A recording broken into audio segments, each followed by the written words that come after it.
À chaque fois que l'hiver arrive, j'arrête pas de repenser à cette histoire qui m'est arrivée il y a assez longtemps, où j'étais au sport d'hiver à Courchevel, frérot. Et moi j'ai une mauvaise habitude, c'est quand je suis en groupe, et tu sais, pas à domicile, bah j'ai une fâcheuse tendance, tu sais, à... Il y a tous mes côtés bizarres, vicieux, mes côtés d'arabe, frérot, me direz-vous, hein, samahli, qui ressortent, tu vois.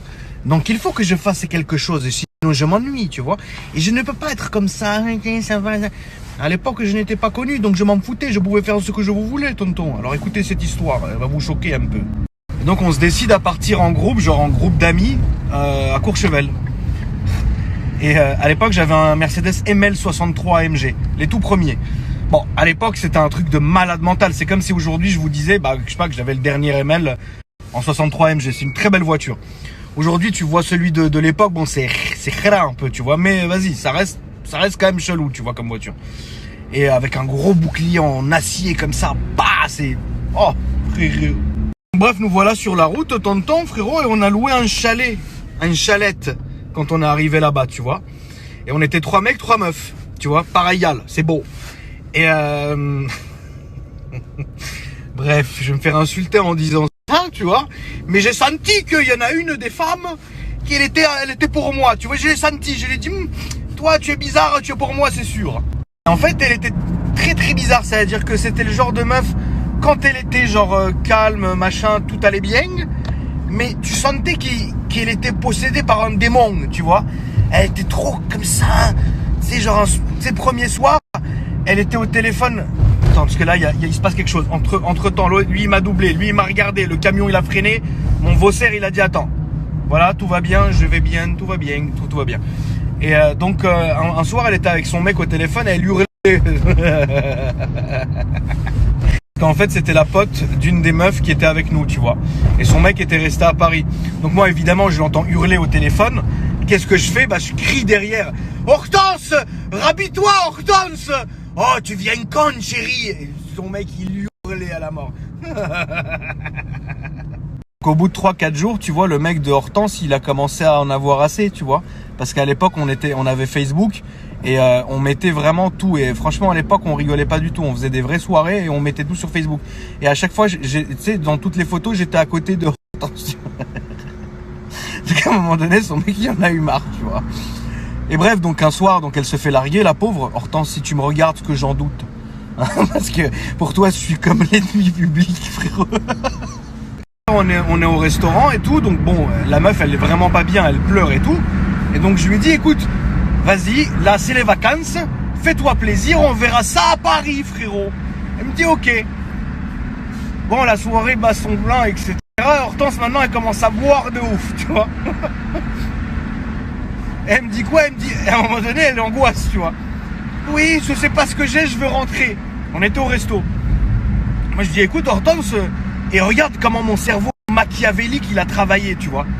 Je dis, oui, mais pour que tu prennes l'air, je vais te remonter en luge. Et la meuf, elle se dit, ah ouais, trop sympa. Et donc moi, regarde comment je suis, parce qu'en fait, on avait des luges, des skis, des trucs de ouf dans le coffre de la voiture. Et moi, je me suis dit, je vais accrocher la luge sur donc la boule du ML du 4x4 et la remonter par la route, frère, avec elle en luge derrière. Que la raison lui revienne, je dis allez, on part tout de suite, machin, il est tard, allez, il fait froid, allez, vite, monte. Et donc là, on arrive à la voiture et tout, moi je fais mon petit setup, donc je prends la luge, j'accroche la luge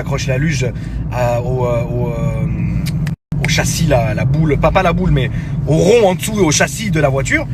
Et elle me dit, t'es sûr ça craint rien? Je lui fais, non, ça craint rien. Et là, frérot, je t'explique, il y avait que des montées, mais des virages sur la route, hein. Frérot, je te jure que j'ai fait une conduite pour la remonter, mais dantesque.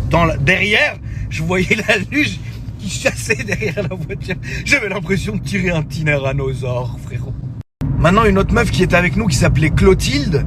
J'ai jamais réussi à dire le mot Clotilde. Moi, je disais Cotilde. Qu'est-ce que tu veux que je te dise? Ma mère, elle m'a tellement frappé quand j'étais jeune, elle m'a éteint la lumière, tonton. Et Clotilde, elle était dans la voiture derrière, elle voit ça, elle était contente, cette idiote. Ah, moi aussi, je vais essayer. Maintenant, tu vois pas l'autre, la Hortense, elle est en position de sûreté, frérot. Elle est comme ça.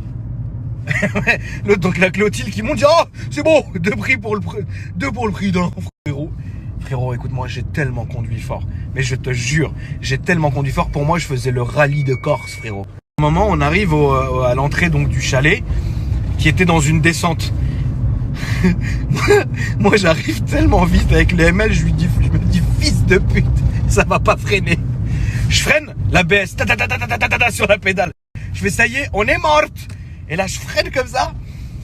Et je vois quoi, frérot? Les deux luges, enfin la luge qui arrive derrière avec les deux meufs dedans. Bah, elle tape le pare-choc arrière. Frérot, le pare-choc du ML, il y avait une option comme les Cayenne à l'époque, où t'avais genre le pare-choc et t'avais eu un acier comme ça qui... Je te jure, les bips de la voiture. Moi, je me suis arrêté dans le tas de neige et tout. Et là, je dis, putain, il y a un moment donné, tu vois, je flippe parce que je me dis, si jamais elles sont mortes, comment je vais faire? Putain, comment je vais faire, tonton? Et donc là, je descends de la voiture et je priais le Seigneur, tu vois. Je me suis dit, frère, ça se trouve, elles sont dead les deux. Et je voyais quoi, mes potes qui arrivaient avec leur voiture derrière. Mais et je vois la tête de mon pote, il regarde comme ça, il fait comme ça. Et je le vois du pare-brise. Avant de voir la scène, j'ai fait zab, elles sont mortes. Et là, je regarde, je trouvais plus Hortense. Hortense, tu es où? Elle était en dessous de la voiture, putain. Elle dormait, elle était assommée à cause du pare-choc. Non, la Clotilde, elle était comme as. Elle regardait le ciel, frérot. Et moi, je lui dis, ah, il y a des étoiles filantes. Et l'autre, la Hortense, j'ai eu peur, tu vois. Je me dis, putain, elle est passée en dessous du 4x4, on est mort dans le film. Et donc là, je regarde, et l'autre, elle sort, machin.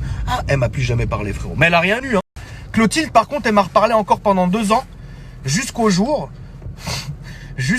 et ça je l'ai encore la vidéo, jusqu'au jour où j'ai décidé un soir à 4h du matin de faire un urban golf.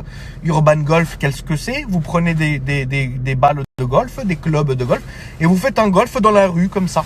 Et moi, à un moment donné, j'ai tapé la balle tellement fort, elle est arrivée dans le front de Clotilde, on l'a amenée aux urgences. Et putain, j'ai la vidéo, c'est filmé. Clotilde, attends, ne me menace jamais, je la mets sur internet. Hein. Et donc, pour finir l'histoire, là, dès que l'hiver approche, je suis tellement nostalgique de cette époque-là, ça me manque tellement.